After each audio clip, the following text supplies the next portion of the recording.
A long time ago, there was a coal mining town called Hamlet. The story as I heard it went like this. One hot, sultry day, a terrible storm came up, full of thunder and lightning. Then the wind came blowing harder and harder. Sure enough, it was a tornado. It hit the little town of Hamlet so hard, trees were knocked down, houses were scattered, and many people lay dead. The storm soon passed, and people started to look over the damage and help whoever they could. There was one house that seemed to be hit the hardest. It had been a nice little house with a big front yard where the children loved to come and play. But now the house was torn to pieces by the storm, and somewhere in the house were to be 5 people. Friends, neighbors, and people willing to help soon started to pull at the loose boards, broken door jambs, windows, and so on, trying to get inside to see if anyone was badly hurt, or perhaps even alive. Soon they were inside, and there scattered amongst the debris they found 5 bodies. At least they all appeared to be dead. But when they got them outside, one little girl was still alive. The family's name was Gerstle, and the little girl's name was Susan. Susan was 7 years old. I never heard what her brother and sister's names were, but I was told they were younger. The father was a miner by trade, and the mother often cleaned houses for others. They were poor people, and had not lived in the neighborhood very long.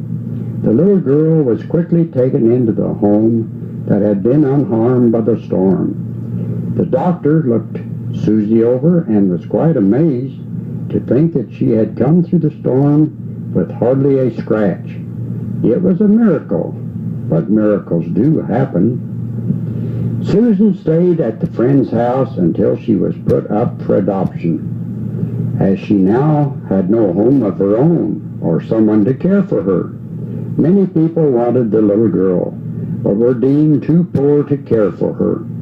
Finally, one lady who had not lived in the town very long came before the court and offered her a home and schooling, stating she was lonely and had no children of her own. No one knew anything about the lady, but finally the court took her word, and she became Susan's new mother. As time passed, people began to find that Susie's new mother was very hard on her. She hardly ever got out to play with the other children, only then after the house was spick and span, dishes done, and so on. She even had to scrub the floor, while her stepmother sat in the chair and rocked. Susan's stepmother's name was Stodgel, and she sold matches for a living. She ordered them in big boxes, and she and Susie would sort them and put them in small bundles of various sizes, sometimes working late in the night. One day, Mrs. Stodgel had a bright idea. If she would send Susie out and sell the matches, she could make more money. She knew people had sympathy for a little girl, and besides, this would stop many people from buying matches in neighboring towns. Now this is the story of the Little Matchgirl as I heard it. Susan would come directly home from school, clean up the dirty dishes, and help with the supper. When supper was over, she was given a large box of matches in various sized bundles, and with these strapped to her back, she would go out to sell them, making sure not to miss any houses. She often did not sell them all, or like most children, sometimes would loiter on the way.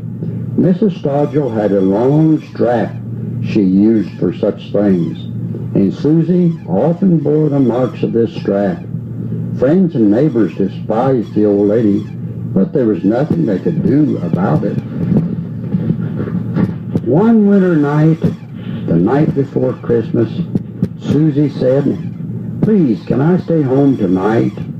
It's so cold and the wind is blowing awful hard. I'm sure no one would want any matches tonight. Bah, humbug, said the old lady. People have the Christmas spirit and will buy all the more matches tonight. Halfway talking to herself, Susie said, I wish Santa would bring me a doll, but we don't even have a Christmas tree to put it under. Huh, said the stepmother. Santa doesn't come to bad children, and besides, Christmas trees cost lots of money, only to be burned up the day after Christmas. Now quit your pouting and get dressed, because tonight should be a big night to sell matches. The little girl put on her boots and tattered coat with gloves that had holes in the fingers.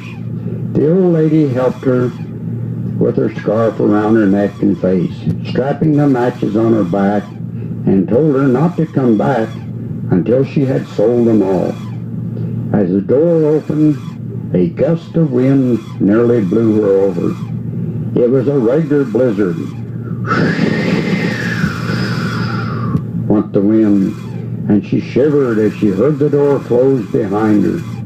Down the street she went from house to house, knocking on the doors and crying, Matches for sale.